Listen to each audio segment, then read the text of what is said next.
Bismillahirrahmanirrahim. Assalamualaikum warahmatullahi wabarakatuh.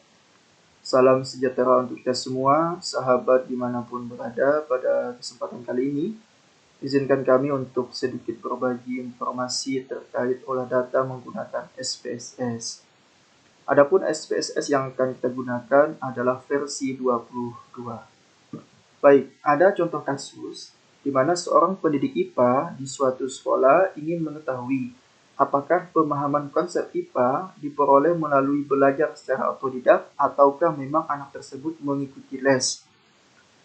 Untuk itu, pendidik tersebut melakukan tes kepada beberapa peserta didik dan hasil pengamatan disajikan pada tabel.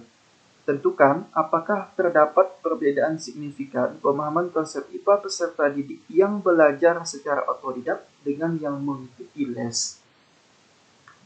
Dari kasus ini, kita peroleh informasi bahwa data yang diperoleh itu bukan melalui pengukuran, melainkan melalui pengklasifikasian, yaitu apakah peserta didik yang belajar secara otodidak maupun belajar mengikuti les dapat menambah pemahaman konsep IPA. Nah, itu dia. Karena datanya berupa pengklasifikasian, maka dapat langsung kita lakukan uji menggunakan non-parametrik. Namun yang menjadi masalah, uji non-parametrik yang mana yang akan kita gunakan? Apakah Wilcoxon, Kruskal-Wallis, Friedman, ataukah Mann-Whitney? Nah, kita tahu bahwa dari kasus ini ada dua sampel bebas, yaitu otodidak dan les. Ya, artinya kedua sampel ini, kedua variabel ini tidak ada keterkaitan. Maka dapat dipastikan bahwa uji non-parametrik yang dapat kita gunakan adalah Mann-Whitney, karena uji ini untuk menguji dua sampel independen atau dua sampel bebas. Ini adalah data yang diperoleh dari 15 peserta didik. Ya, ada nilai dan ada pengelompokannya secara belajar secara otodidak maupun les.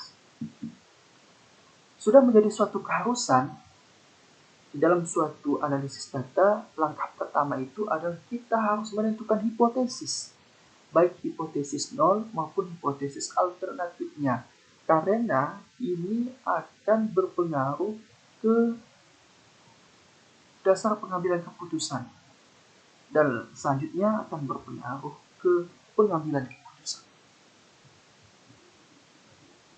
Hipotesis nol itu tidak adanya perbedaan yang signifikan antara peserta didik yang belajar secara otodidak maupun mengikuti les terhadap pemahaman konsep IPA. Sedangkan hipotesis alternatifnya menyatakan bahwa terdapat perbedaan signifikan antara peserta didik yang belajar secara otodidak maupun mengikuti les terhadap pemahaman konsep IPA. Yang mana yang akan dipilih? Apakah H0-nya diterima ataukah H0-nya ditolak? Itu dapat kita ketahui setelah kita analisis menggunakan SPSS. Di SPSS nanti, khususnya output SPSS, kita akan memperoleh informasi data di asimsiknya. Apakah asimsiknya itu kurang dari 0,05 atau lebih besar daripada 0,05? Jika asimsiknya kurang dari 0,05, berarti H0-nya ditolak. Begitu juga apabila asimsiknya lebih besar daripada 0,05, maka H0-nya diterima. Baik, langsung saja kita analisis menggunakan SPSS versi 22. Ini adalah data yang ada yang dapat kita buka dulu SPSS-nya. Ini adalah halaman utama. Di pojok kiri bawah terdapat data view dan variable view. Di bagian variable view, kita isikan kolom-kolom yang akan diisikan datanya. Ada dua kolom. Yang pertama adalah kolom nilai atau kolom hasil. Kemudian tadi itu adalah kolom kelompok.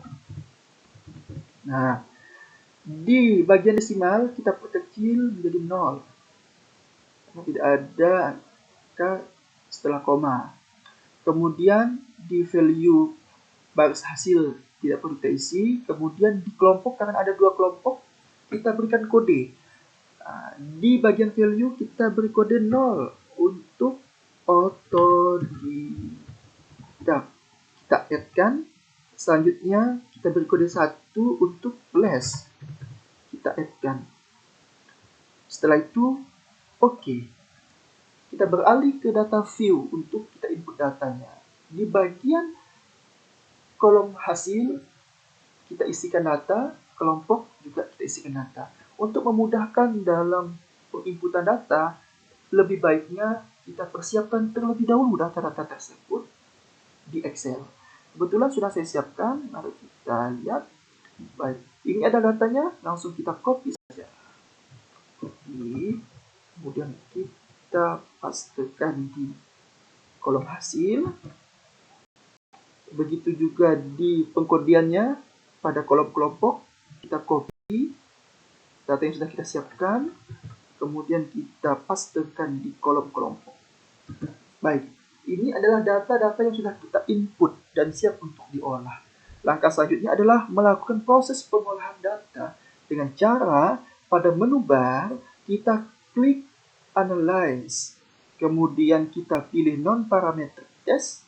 Ternyata di sini tidak ada main Whitney. Padahal kita akan menguji menggunakan kunci main Whitney. Maka kita pilih Legacy Dialogs. Juga tidak ada main Whitney. Kita tahu bahwa main Whitney itu untuk menguji 2 sampel independen. Maka kita pilihlah dia 2 independen sampel. Baik.